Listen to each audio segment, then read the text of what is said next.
Dear problem patients,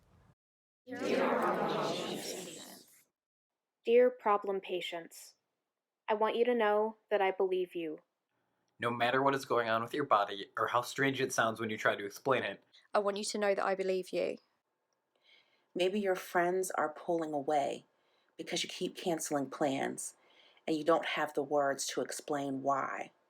Maybe your job performance or your studies are suffering because it takes all you have just to keep a healthy looking face on during the day.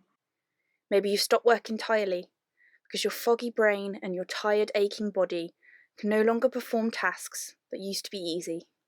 Maybe your family thinks you need to stop being so dramatic. Maybe your doctor leaned away from you when you brought up your concerns and suggested you see a therapist. Maybe you feel really alone right now. Maybe you've been feeling alone for a long time. I want you to know that you're not alone. I want you to know that there are so many other people who feel uncertain and isolated and scared because something is happening with their bodies that their doctors can't explain.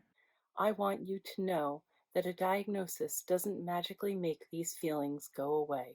Maybe you're wondering if this is all in your head. Maybe you're wondering if you brought this on yourself somehow. Maybe you're taking your physical and mental well-being into your own hands with an interminable to-do list for self-improvement. Maybe the doubt and the guilt and the wondering have stopped you in your tracks completely. I want you to know that the wellness industry is gaslighting you. I want you to know that there are a lot of people making a lot of money by trying to convince you that you can hustle your way back to good health, no matter your circumstance. I want you to know that getting more exercise or eating a better diet or improving your sleep hygiene might help you feel better, but it might not make any difference at all for you, and that is not your fault. It's not your fault if you don't have the space in your head or your schedule or your budget to embrace every life self-care that comes up on your Instagram feed. It's not your fault. Maybe you feel guilty for drinking alcohol or eating gluten or consuming sugar. Maybe you worry that staying out late or going out dancing or staying in bed all day would mean that you don't really want to get better. Maybe you're tired of performing self-care so that the people around you believe that you deserve their support. Maybe you believe that you have to be the perfect patient all the time to be worthy of compassion. I want you to know that you're worthy of compassion. I believe that you're doing the best you can to take care of yourself. I want you to know that sometimes taking care of yourself means doing everything wrong. So you can try to forget your body for just one moment. And feel as free as you imagine everybody else to be. Maybe you've been told to lose weight. Or you're a woman. Or a person of color. Or maybe you're young. Or never went to college. Or English isn't your first language. Maybe you belong to more than one of these groups. Maybe you wonder if you'd be taken more seriously if you were a thin, white, cis man with a graduate degree. Maybe you are a thin, white, cis man with a graduate degree and still your doctor doesn't know how to help you.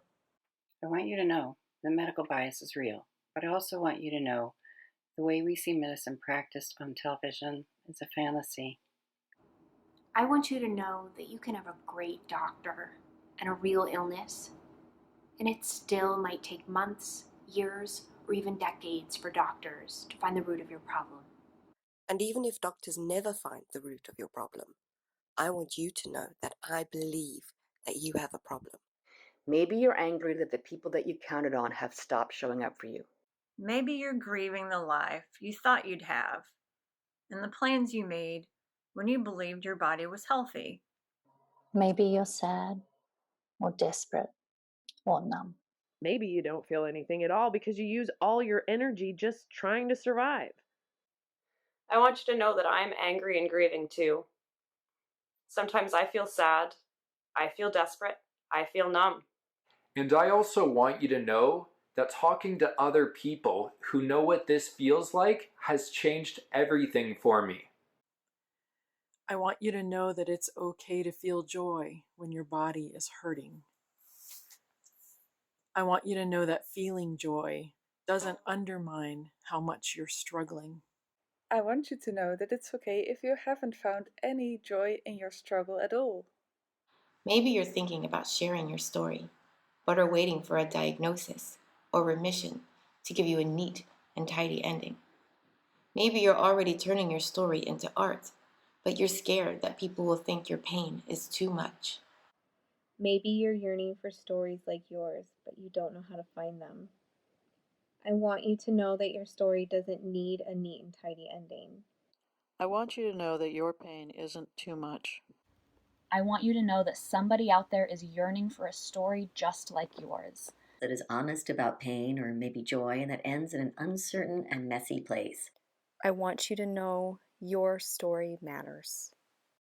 I want you to know your story matters.